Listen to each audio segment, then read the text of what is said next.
વડોદરા શહેરના સમા વિસ્તારમાં ગત રાત્રે રખડતા ઢોર પકડવા નીકળેલી પાલિકાની ઢોર પાર્ટી પર ગાયના માલિક સહિતના તેના મિત્રોએ પથ્થરમારો કર્યો હતો, જેમાં ઢોર પાર્ટીના 3 કર્મચારીઓ ઈજાગ્રસ્ત થયા હતા। સમા વિસ્તારમાં ગત રાત્રે સુહાસ 4 રસ્તા પાસે પાલિકાની ઢોર ડબ્બાની ટીમ પોલીસ બંદોબસ્ત સાથે રખડતા પશુઓ પકડવાની કામગીરીમાં હતી।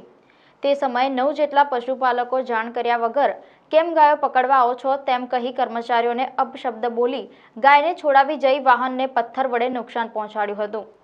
આ ઘટનામાં પાલિકાના 3 કર્મચારીઓને પણ ઈજા પહોંચતા સારવાર અર્થે સયાજી હોસ્પિટલ ખસેડાયા છે। પોલીસે આ મામલે સરકારી કામગીરીમાં રૂકાવટ અને મારામારી સહિતની કલમો હેઠળ ગુનો નોંધી સમા વિસ્તારના ખોડિયારનગરમાં રહેતા રોહિત ભરવાડ, વિપુલ રાઠવા, ભાવેશ અને લાલો બોડિયાની ધરપકડના ચક્રો ગતિમાન કર્યા છે। અમે સમા વિસ્તારમાં ગાય પકડવા નીકળ્યા હતા ઢોર પાર્ટીમાંથી। તો અમે એક ગાય પકડી લીધેલી, તો એક ભરવાડે ગાય અમારી પાસેથી છોડાવી લીધી। તો એ ભરવાડને અમે પકડી લીધો, તો એને છોડાવવા માટે બીજા 3-4 ભરવાડો આવ્યા। એ ભરવાડોએ અમારા પર પથ્થરમારો, ડાંગો લઈને અમને મારવા આવેલા।